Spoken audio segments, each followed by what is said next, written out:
Bonjour et bienvenue. Salut Antoine. Bonjour Jimmy. J'espère que tu vas bien. On va parler ensemble d'une thématique qui t'est chère. C'est le statut de nouvel entrant sur Calliope. Pourquoi ce statut de nouvel entrant?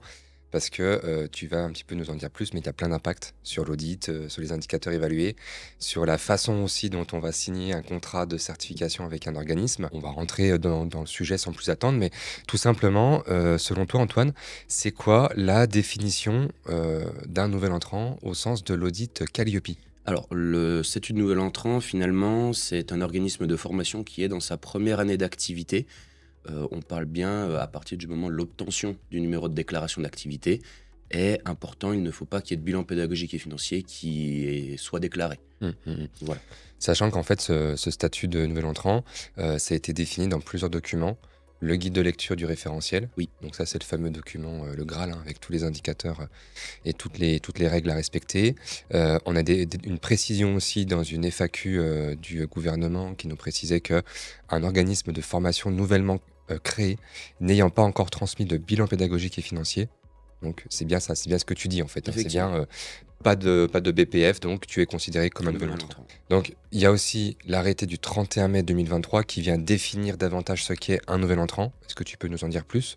Donc oui, comme défini de l'arrêté du 31 mai, un nouvel entrant est défini comme un organisme de formation dans sa première année d'activité pour là où les catégories d'actions concernées pour lesquelles il souhaite être certifié. OK, donc quelqu'un qui démarre, de toute façon, voilà, il y a pas de problème là-dessus, mais quelqu'un, par exemple, un formateur indépendant qui fait de la sous-traitance depuis 5 ans Mhm. et qui se lance dans Calliope, il est nouvel entrant ou pas? Alors, c'est deux choses complètement différentes. Il faut bien scinder le nouvel entrant vis-à-vis de l'obtention du numéro de déclaration d'activité et du BPF et le démarrage dans la certification Calliope. C'est deux choses complètement différentes. Donc, même en tant que sous-traitant, si vous avez déjà eu une activité avec un NDA et un BPF, alors là, vous n'êtes plus considéré comme nouvel entrant. OK, et un peu plus technique, mais par exemple, si, je fais de la formation depuis 5 ans Oui. et que je veux obtenir Calliope sur les bilans de compétences. Alors là, à l'inverse, il n'y a pas eu de prestations réalisées pour les bilans de compétences dans votre Mmh. BPF, donc vous êtes considéré comme nouvel entrant. OK, donc on est bien, en fait, là, sur le point 2, à savoir, un prestataire qui débute une activité sur une nouvelle catégorie C'est ça, pour les indicateurs applicables. Donc là, exactement. ça nécessitera d'être nouvel entrant sur l'audit en question. OK, très clair, merci à toi. Donc on a mis quelques exemples, hein, donc je démarre l'activité, je propose uniquement de la formation, je suis nouvel entrant. Ou alors l'exemple 2, bah, c'était celui que je disais, c'est, je fais déjà une activité actuellement, je veux créer une activité supplémentaire. Dans ce cas-là, je vais devoir faire une extension Calliope, donc un nouvel audit, et donc là, je serai nouvel entrant sur cette catégorie. Exactement. OK. Super, et puis, bah, voilà, là, c'est un peu pareil sur l'exemple 3. J'ai été audité, sur la formation continue. Par contre, si je veux obtenir, Calliope sur l'activité CFA, hein, pour être un CFA, Mm. bah, derrière, je vais forcément devoir repasser un audit, et donc là, je serai considéré comme un nouvel entrant. Voilà. Effectivement, lors de l'audit d'extension, pareil, s'il n'y a pas eu d'activité entre-temps, vous êtes considéré comme nouvel entrant. OK. Donc bon, c'est plutôt clair là-dessus. Comment ça se matérialise ça sur Apollo, sur l'application d'audit? Alors, dans votre espace Apollo, pour l'audit en question, enfin, même chacun de vos audits, dans l'onglet information, vous avez euh, dans cet onglet-là les catégories avec les spécificités pour chacune d'elles. Donc, par exemple, là, on voit sur notre exemple que pour l'action de formation ainsi que le CFA, il y a la petite coche nouvel entrant. Donc, c'est que vous êtes nouvel entrant pour les deux catégories. OK. Il y aura un impact, derrière sur la grille d'audit, j'imagine? C'est ça. Donc derrière, la grille va être aménagée suivant les indicateurs. Vu qu'on sait que l'indicateur 22 et 32 pour les nouvelles entrants ne sont pas audités. Donc par exemple, là, dans l'exemple qu'on a, ils n'apparaîtront pas du tout. Mais dans un autre exemple où on est nouvel entrant que pour l'une des deux catégories, donc l'indicateur 22 et 32 apparaîtront, par exemple, pour l'action de formation si on est un Mmh. nouvel entrant, Mmh.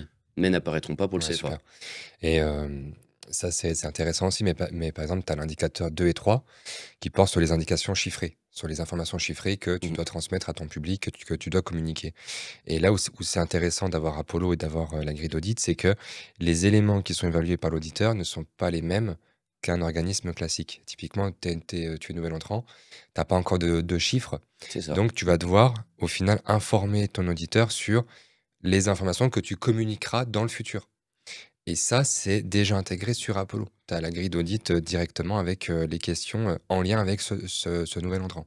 C'est ça, vous avez donc l'application du nouvel entrant où donc du coup, vous avez certains, points qui vont se masquer et ce qui est, aussi très important, c'est qu'on va surtout se baser sur le process, si on n'a pas les informations au moment de l'audit initial. Comment ça se matérialise sur Apollo? Là, justement, je suis sur mon espace Apollo, je suis sur ma grille d'audit. J'ai donc mes questions préliminaires avec, est-ce que je fais de la sous-traitance? Est-ce que je fais de la formation certifiante et autres? Et alors ça, on rentre pas dans le détail de cette vidéo. On a déjà une vidéo très complète sur le sujet d'Apollo avec, les différentes pages, le différent f le tout le process, hein. Mais c'est quand même important de prendre le temps ici, notamment pour, vous montrer les impacts sur le nouvel entrant. Et là, je pense qu'il y a un exemple qui est très flagrant, c'est l'indicateur 2. Bah, l'indicateur 2, donner une information chiffrée qui permet de suivre les résultats de la prestation.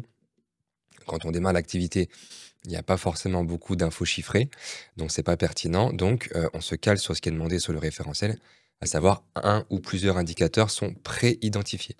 Voilà, donc là, du moment que ces indicateurs-là existent, enfin qu'ils sont identifiés, s'ils sont pas encore calculés, bah, c'est normal et c'est logique au final. Donc, bah, tout va bien quoi, tout va bien et là, vous voyez vraiment parfaitement ce qui est demandé en tant que nouvel entrant et c'est un gros plus parce que ça vous permet finalement de ne pas être audité, entre guillemets, «comme les autres», à savoir, devoir transmettre, des chiffres clés alors qu'il y en aurait pas quoi. Ça, c'est important.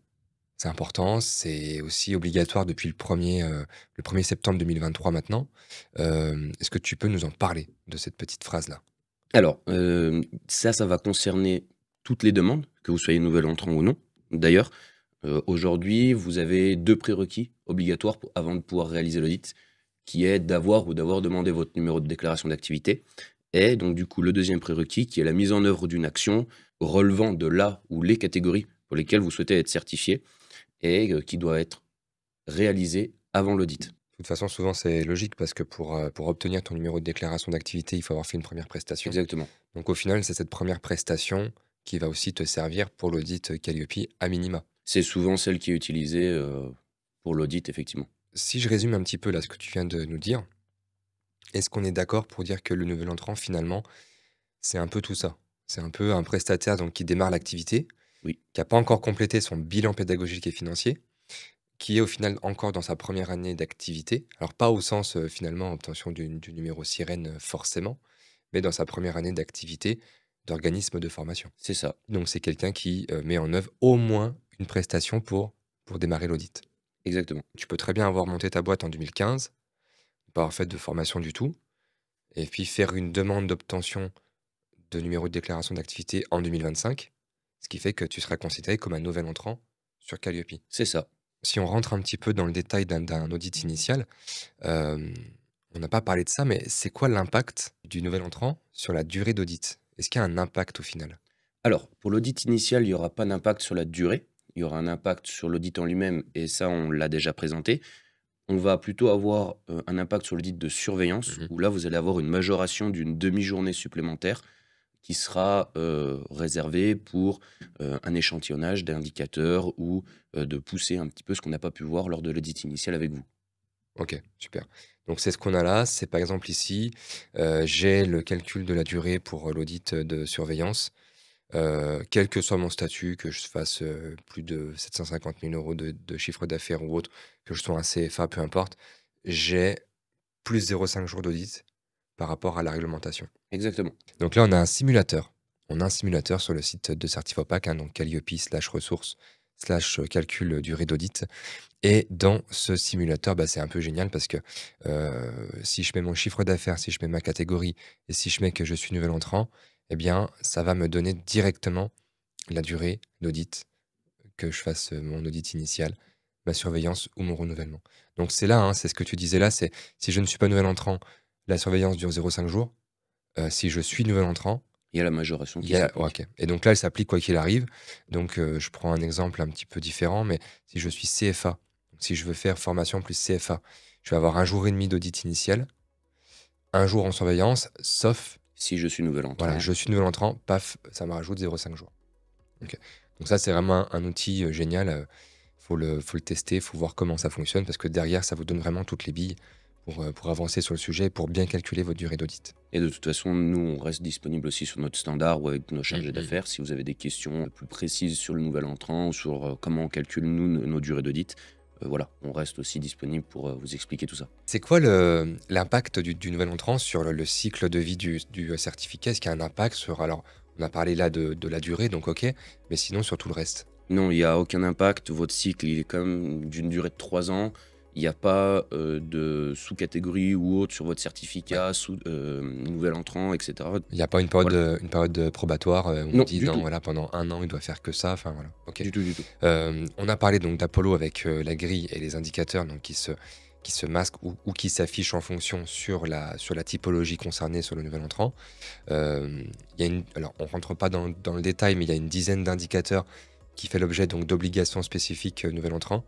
Où là, ça c'est intéressant, c'est ce que tu disais tout à l'heure, c'est, on vérifie presque finalement la formalisation et la mise en œuvre sera vérifiée lors de l'audit de surveillance. Voilà. Exactement. C'est aussi entre guillemets un petit peu avantageux, ça permet aussi de dire: «Bah écoutez, je démarre l'activité, j'ai pas encore, forcément, tout mis en œuvre», hein. Si je prends par exemple l'indicateur 31, le processus de traitement des plaintes et des réclamations ou des insatisfactions, bah forcément je démarre, je vais pas en avoir. Mais voilà, qu'est-ce que j'ai prévu?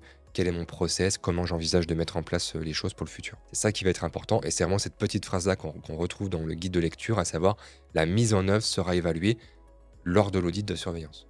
Est-ce que toi, tu aurais des petites, infos à transmettre aux organismes, qui se lancent là actuellement et qui sont nouvel entrants? Les 3 choses à faire pour se lancer, avec Certifopac? Alors si je devais, donner, 3 points importants, je dirais, avant de se lancer dans la certification Qualiopi, de bien s'informer.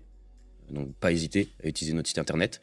Vous pouvez aussi nous suivre sur nos différents réseaux, que ce soit LinkedIn, YouTube ou autre. On donne énormément d'informations, accessibles à tous et bah, nous contacter en cas de besoin. Moi, je dirais aussi, il y a 21 jours de période d'essai sur Apollo, où on peut Exactement. consulter la grille d'audit, on peut tester, on peut voir ce qui nous impacte aussi sur les indicateurs en question. Donc, en fait, il y a tout pour que ça fonctionne, quoi. Bah, surtout avant dans la préparation de l'audit, nous, on vous met tout en place pour que vous ne soyez pas piégé lors de l'audit initial, pour que vous ayez toutes les informations de votre côté pour vous préparer au mieux. Donc, faut pas hésiter aussi à regarder et à fouiller un peu Mmh dans mh. Apollo. Merci Antoine, Avec plaisir, à bientôt. à bientôt. Merci.